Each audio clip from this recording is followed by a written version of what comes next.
कृपया हमारे चैनल को ज़रूर सब्सक्राइब करें और इस कहानी को अंत तक सुनें। हर हर महादेव दोस्तों, ओम नमः शिवाय। सावन के इस पावन महीने में हम आपको श्री शिव महापुराण के विद्वेश्वर संहिता के 20वें अध्याय को सुनाने जा रहे हैं।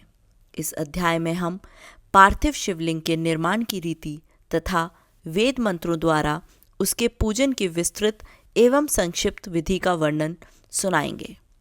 तो आइए शुरू करते हैं श्री शिव महापुराण के प्रथम विद्वेश्वर संहिता के 20वें अध्याय को।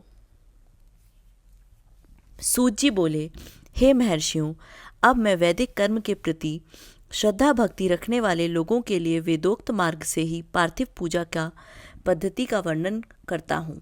यह पूजा भोग और मोक्ष दोनों को देने वाली है।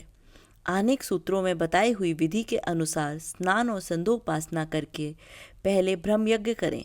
तत्पश्चात देवताओं, ऋषियों, सनकादि मनुष्यों और पितरों को तर्पण करें। मनुष्य को चाहिए कि वह अपनी रुचि के अनुसार संपूर्ण नित्य कर्म को पूर्ण करके शिव स्मरण पूर्वक भस्म तथा रुद्राक्ष धारण करे। तत्पश्चात संपूर्ण मनोवांछित फल की सिद्धि के लिए ऊंची भक्ति भावना के साथ उत्तम पार्थिव लिंग की वेदोक्त विधि से भली भांति पूजा करे। नदी और तालाब के किनारे, पर्वत पर, वन में, शिवालय में अथवा किसी पवित्र स्थान में पार्थिव पूजा करने का विधान है। हे ब्राह्मणों, शुद्ध स्थान से निकली हुई मिट्टी को यत्नपूर्वक लाकर बड़ी सावधानी के साथ शिवलिंग का निर्माण करें। ब्राह्मण के लिए श्वेत, क्षत्रिय के लिए लाल, वैश्य के लिए पीली और शूद्र के लिए काली मिट्टी से शिवलिंग बनाने का विधान है, अथवा जहाँ जो मिट्टी मिल जाए उसी से शिवलिंग बनाएं। शिवलिंग बनाने के लिए प्रयत्नपूर्वक मिट्टी का संग्रह करके उस शुभ मृत्तिका को अत्यंत शुद्ध स्थान में रखें। फिर उसकी शुद्धि करके जल से स्नान कर पिंड बना लें और वेदोक्त मार्ग से धीरे धीरे सुंदर पार्थिव लिंग की रचना करें। तत्पश्चात भोग और मोक्ष फल रूपी प्राप्त करने के लिए भक्तिपूर्वक उसका पूजन करें। उस पार्थिव लिंग के पूजन की जो विधि है उसे मैं विधान पूर्वक बता रहा हूँ, आप लोग सुनिए। ओम नमः शिवाय इस मंत्र का उच्चारण करते हुए समस्त पूजन सामग्री का प्रोक्षण करें, उस पर जल छिड़कें। उसके बाद भूर्सी इत्यादि मंत्र से क्षेत्र सिद्धि करें। फिर आपो अस्मान इस मंत्र से जल का संस्कार करें। इसके बाद नमस्ते रुद्र इस मंत्र से स्फटिका बंधन, स्फटिक शिला का घेरा बनाने की बात कही गई है।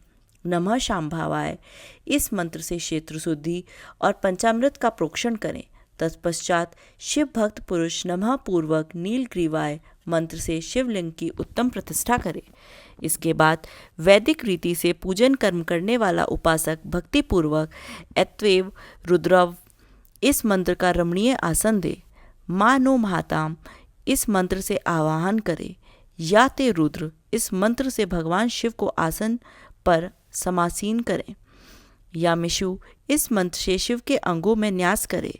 अधवोचत इस मंत्र से प्रेम पूर्वक अधिवासन करे। असो यत्स्मत्मो यह इस मंत्र से शिवलिंग में इष्ट देवता शिव का न्यास करे। असो यो अस्पर समर्पति इस मंत्र से उपासन करे। इसके बाद नमस्तुते नीलग्रीवाय इस मंत्र से इष्ट देव को पाद समर्पित करे। रुद्र गायत्री से अर्घ दे। त्र्यंबक मंत्र से आचमन करे। पय पृथ्व्याम इस मंत्र से दुग्ध स्नान कराए। दधि कर्णो इस मंत्र से दधि स्नान कराए। घृत पावा इस मंत्र से घृत स्नान कराए। मधुवाता, मधुनक्तम, मधुमानो इन 3 ऋचाओं से मधु स्नान और शकरा स्नान कराए। इन दुग्ध आदि 5 वस्तुओं को पंचामृत कहते हैं, अथवा पाद समर्पण के लिए कहे गए नमस्तु नीलग्रीवाय इत्यादि मंत्रों से पंचामृत से स्नान कराए। तदंतर माँ नस्तोके इस मंत्र से प्रेम पूर्वक भगवान शिव को कटिबंधन करधनी अर्पित करें। नमो धृष्णवे इस मंत्र से उच्चारण करके आराध्य देवता को उत्तरीय धारण कराएं। या ते हेति इत्यादि 4 ऋचाओं को पढ़कर वेदज्ञ भक्त प्रेम से विधि पूर्वक भगवान शिव के लिए वस्त्र एवं यज्ञोपवीत समर्पित करे। इसके बाद नमः शिवाय इत्यादि मंत्र को पढ़कर शुद्ध बुद्धि वाला भक्त पुरुष भगवान को प्रेम पूर्वक गंध चढ़ाए। नमस्तक्षभ्यो इस मंत्र से अक्षत अर्पित करे। नमो पाराय इस मंत्र से फूल चढ़ाए। नमो पर्णाय इस मंत्र से बिलपत्र समर्पण करे। नमः करदीप्चन च इत्यादि मंत्र से विधि पूर्वक धूप दे। नमः आश्वे इस ऋचा से शास्त्रोक्त विधि के अनुसार दीप निवेदित करे। तत्पश्चात हाथ धोकर नमो ज्येष्ठाय इस मंत्र से उत्तम नैवेद्य अर्पित करे। फिर पूर्वोक्त त्र्यंबक मंत्र से आचमन कराए, ऐसा कहा गया है। इमा रुद्राय इस ऋचा से फल समर्पण करे। फिर नमो व्रजाय इस मंत्र से भगवान शिव को अपना सब कुछ समर्पित कर दे। तदंतर मानुमातम इस मां नस्तके इन पूर्वोक्त 2 मंत्रों द्वारा केवल अक्षतों से 11 रुद्रों का पूजन करें। फिर हिरण्यगर्भाय इत्यादि मंत्रों से जो 3 ऋचाओं के रूप में पठित हैं दक्षिणा चढ़ाए। देवस्यत्वा इस मंत्र से विद्वान पुरुष आराध्य देव का अभिषेक करे। दीप के लिए बताए हुए नमः आश्वे इत्यादि मंत्र से भगवान शिव की नीराजना आरती करे। तत्पश्चात इमा रुद्राय इत्यादि 3 ऋचाओं से भक्तिपूर्वक रुद्रदेव को पुष्पांजलि अर्पित करे। मानुमातम इस मंत्र से विज्ञ उपासक पूजनीय देवता की परिक्रमा करे। फिर उत्तम बुद्धि वाला उपासक मां नस्तुके इस मंत्र से भगवान को साष्टांग प्रणाम करे। इष्टे इस मंत्र से शिव मुद्रा का प्रदर्शन करे। यतो यत इस मंत्र से अभय नामक मुद्रा का, त्र्यंबक मंत्र से ज्ञान नामक मुद्रा का तथा नमः सेना इत्यादि मंत्र से महामुद्रा का प्रदर्शन करे। नमो गोभाय इस ऋचा द्वारा धेनु मुद्रा दिखाए। इस तरह 5 मुद्राओं का प्रदर्शन करके शिव संबंधी मंत्रों का जप करे अथवा वेदज्ञ पुरुष शतरुद्रीय मंत्र की आवृत्ति करे। तत्पश्चात वेदज्ञ पुरुष पंचांग पाठ करे। तदंतर देवागातु इत्यादि मंत्र से भगवान शंकर का विसर्जन करे। इस प्रकार शिव पूजा की वैदिक विधि का विस्तार से प्रतिपादन किया गया है। हे महर्षियों, अब संक्षेप में पार्थिव पूजन की वैदिक विधि को सुने। सगोजातम इस ऋचा से पार्थिव लिंग बनाने के लिए मिट्टी लेकर आए। वामदेवाय मंत्र पढ़कर उसमें जल डालें। जब मिट्टी सनकर तैयार हो जाए तब अघोर मंत्र से लिंग निर्माण करे। फिर तत्पुरुषाय इस मंत्र से उसमें भगवान शिव का विधिवत आवाहन करे। तदंतर ईशान मंत्र से भगवान शिव को वेदी पर स्थापित करे। इनके सिवाय अन्य सभी विधानों को शुद्ध बुद्धि वाला उपासक संक्षेप से ही संपन्न करे। इसके बाद विद्वान पुरुष पंचाक्षर मंत्र से अथवा गुरु के द्वारा दिए हुए अन्य किसी शिव संबंधी मंत्र से 16 उपचारों द्वारा विधिवत पूजन की करे अथवा इस मंत्र द्वारा विद्वान उपासक भगवान शंकर की पूजा करे। वह भ्रम छोड़कर उत्तम भक्ति से शिव की आराधना करे, क्योंकि भगवान शिव भक्ति से ही मनोवांछित फल देते हैं। हे ब्राह्मणों, यह जो वैदिक विधि से पूजन का क्रम बताया गया है, इसका पूर्ण रूप से आदर करता हुआ मैं पूजा की एक दूसरी विधि भी बता रहा हूँ, जो उत्तम होने के साथ ही सर्वसाधारण के लिए उपयोगी है। हे मुनिवरों, पार्थिव लिंग की पूजा भगवान शिव के नामों से बताई गई है। वह पूजा संपूर्ण अभीष्टों को देने वाली है। मैं उसे बताता हूँ, सुनो। हर महेश्वर, शंभु, शूलपाणी, पिनाकधरक, शिव, पशुपति और महादेव ये क्रमशः शिव के 8 नाम कहे गए हैं। इनमें से प्रथम नाम के द्वारा अर्थात ओम हराय नमः इसका उच्चारण करके पार्थिव लिंग बनाने के लिए मिट्टी लाए। दूसरे नाम अर्थात ओम महेश्वराय नमः का उच्चारण करके लिंग निर्माण करें। फिर ओम शंभवे नमः बोलकर उस पार्थिव लिंग की प्रतिष्ठा करें। तत्पश्चात ओम शूलपाणीय नमः कहकर उस पार्थिव लिंग में भगवान शिव का आवाहन करें। ओम पिनाक दृशाय नमः कहकर उस शिवलिंग को नहलाएं। ओम शिवाय नमः बोलकर उसकी पूजा करें। फिर ओम पशुपते नमः कहकर क्षमा प्रार्थना करें और अंत में ओम महादेवाय नमः कहकर आराध्य देव का विसर्जन कर दें। इस प्रकार प्रत्येक नाम के आदि में ओमकार और अंत में चतुर्थी विभक्ति के साथ नमः पद लगाकर बड़े आनंद और भक्ति भाव से पूजन संबंधी सारे कार्य करने चाहिए। षडाक्षर मंत्र से अंगन्यास और करन्यास की विधि भली भांति संपन्न करके नीचे लिखे अनुसार ध्यान करें।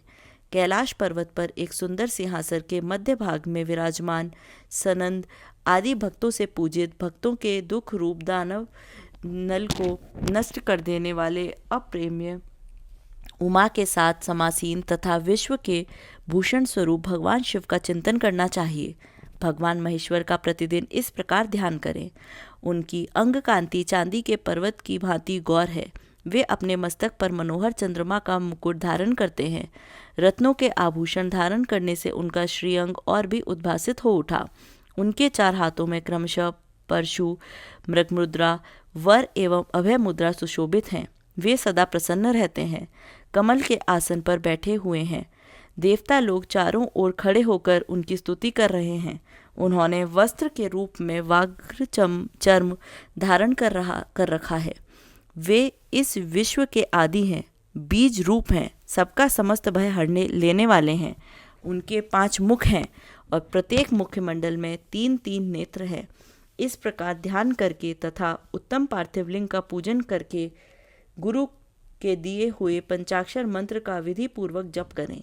हे विप्रवरों, विद्वान पुरुष को चाहिए कि वह देवेश्वर शिव को प्रणाम करते हुए नाना प्रकार की स्तुतियों द्वारा उनका स्तवन करे तथा शतरुद्रीय का पाठ करे। तत्पश्चात अंजलि में अक्षत और फूल लेकर उत्तम भक्ति भाव से निम्नांकित मंत्रों को पढ़ते हुए प्रेम और प्रसन्नता के साथ भगवान शंकर के इस प्रकार प्रार्थना करें। सबको सुख देने वाले हे कृपा निधान, हे भूतनाथ, हे शिव, मैं आपका हूँ। आपके गुणों में ही मेरे प्राण बसते हैं, अथवा आपके गुण ही मेरे प्राण हैं। मेरे जीवन सर्वस्व है। मेरा चित्त सदा आपके ही चिंतन में लगा हुआ है। यह जानकर मुझ पर प्रसन्न होइए, कृपा कीजिए।